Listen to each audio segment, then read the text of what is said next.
2 picks. That is what the Browns have, and that is why this draft feels bigger than usual. Sitting at number 6 and number 24 puts Cleveland in a rare spot. You can change the direction of a roster fast, or you can lock yourself into the same problems for another year. There is no middle ground here. What happens in the first round will shape how this team looks, talks, and plays all season. Most people keep pointing to wide receivers and skill names because that is the easy sell. New faces, big plays, quick excitement. But that kind of talk skips over the uncomfortable truth. Cleveland did not lose games last year because they lacked options outside. They lost games because the offense could not stay upright long enough to use those options. Go back and watch how drives ended. Pressure showed up early, timing fell apart, and everything felt rushed. When an offense lives like that, it doesn't matter how good the play call is or who is running routes. You are reacting instead of controlling the game, and that wears a team down fast. Don't forget to subscribe to Red Zone Report for more powerful NFL stories. That is why this draft needs a reset in how the Browns think. Less focus on noise and more focus on stability. Before adding anything flashy, they have to fix the parts that decide whether a play even has a chance to work. Once you see it that way, the real direction of this draft starts to become clear. Last season did not fall apart in one big moment. It slipped away piece by piece. Early downs went nowhere. Third downs felt rushed, and drives never had a rhythm. By the second quarter of most games, the offense already looked like it was fighting uphill instead of setting the tone. You could see it in the body language. Linemen were reacting instead of attacking. The quarterback rarely had a clean pocket to work from. Even simple plays felt harder than they needed to be. And that constant pressure made everything look worse than it really was. When football feels like that, mistakes multiply fast.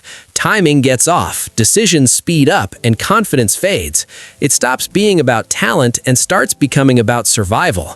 That is not a winning formula in this league, no matter who is on the roster. This is why the Browns are forced into tough choices now.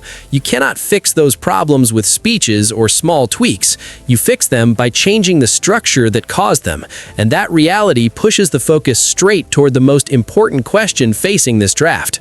The loudest debates right now are about the quarterback, and that is usually how it goes when wins are not there. Stats get pulled out, clips get slowed down, and opinions harden fast. But judging a quarterback without looking at what he's dealing with snap after snap leads to bad conclusions. When pressure shows up early, the game speeds up in all the wrong ways. Reads get shorter, feet get restless, and throws come out before routes fully develop. From the outside, it looks careless, but inside the pocket, it feels rushed. That difference matters more than people want to admit. This is where teams make mistakes. They blame the player before fixing the setting around him. Quarterbacks do not grow in chaos. They grow when the pocket is stable, when plays have time, and when mistakes are not forced every drive. That is why this draft cannot start with a verdict on the quarterback. It has to start with fixing the conditions he's playing in. Until that happens, any judgment is incomplete, and the Browns know they cannot afford another year of guessing. Everything tightens up when the Browns go on the clock at number 6. This is the moment where the draft stops being theory and becomes a real choice. One direction brings excitement and quick buzz. The other brings stability and patience. You cannot split the difference here. This pick sets the tone for the rest of the draft. It decides whether later moves are about fixing weaknesses or stacking on top of a strong base. Miss here, and every pick after feels like damage control. Hit here, and the board opens up in a completely different way. Teams get in trouble when they chase what looks good instead of what works. Big names sell jerseys, but they don't always solve real problems. The Browns have to decide if they want short-term noise or long-term control. That is why this choice matters so much. It's not just about who they take, but what they're saying about themselves as a team. And once this decision is made, the rest of the draft starts to fall into place. When people hear the word protection, they usually think only about sacks. That's too narrow. Real protection changes how an offense feels from the first snap. It gives plays time to breathe and lets the game slow down instead of speeding up. A strong front makes the run game cleaner. Lanes stay open longer. Short gains turn into steady progress instead of desperate third downs.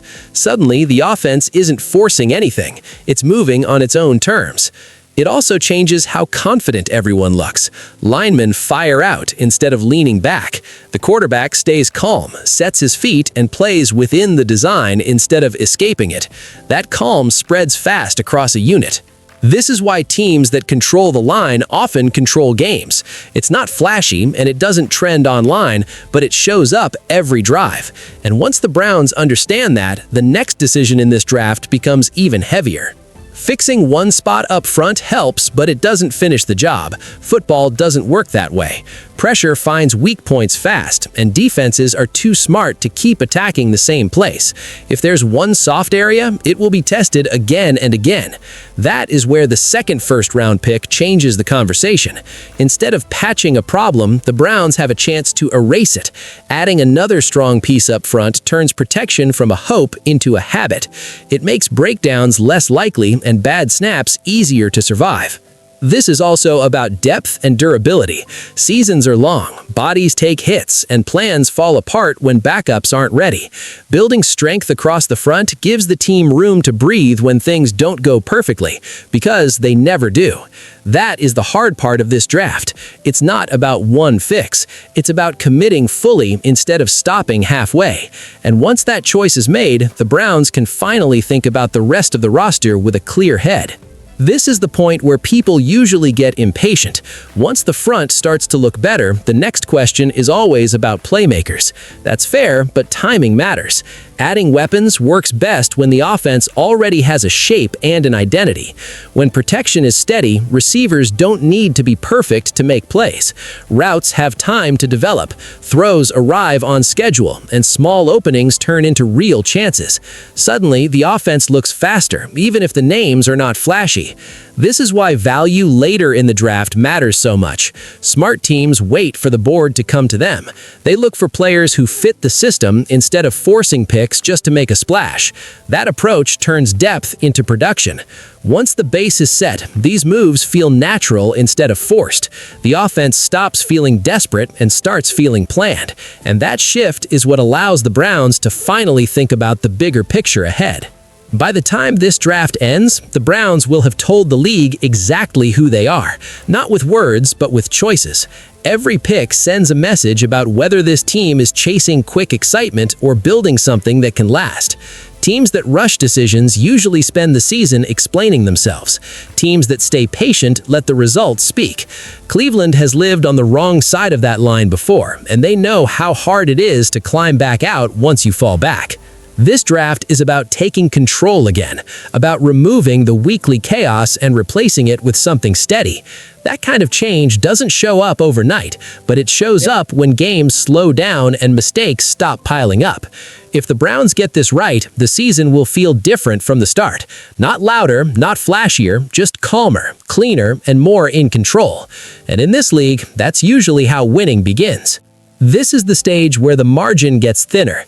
After the early picks, there's no safety net. Every choice now is about judgment, not hype. The Browns are no longer fixing obvious problems. They're deciding how smart and disciplined they are as a front office. These picks separate teams that plan from teams that react. Reach picks start to show. Panic starts to creep in. Cleveland cannot afford that.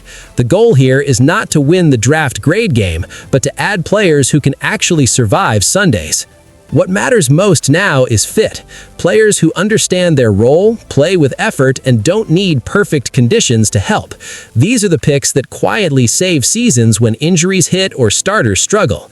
If the Browns stay patient here, the roster starts to feel balanced instead of top-heavy, and that balance is what keeps early progress from falling apart later in the year. Depth isn't exciting, but it's unavoidable.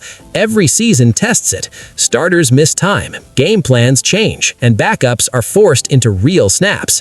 When depth is weak, everything collapses fast. Cleveland has felt that pain before. These picks are about building insurance, not flashy insurance, but reliable pieces that do their job without drama. Linemen who can step in, defenders who understand assignments, players who keep games from slipping away when things go wrong. Good teams survive rough stretches because they trust the next man up. Bad teams spiral because they can't. That difference usually shows up in the middle of the season, long after draft night hype is gone. If the Browns handle this part right, they stop being fragile. They become harder to knock off track, and that alone can swing close games in their favor. This is also where culture shows up. Late draft picks and young players watch how teams invest in them. They notice whether expectations are clear or confusing. Development doesn't happen by accident. It comes from structure and consistency.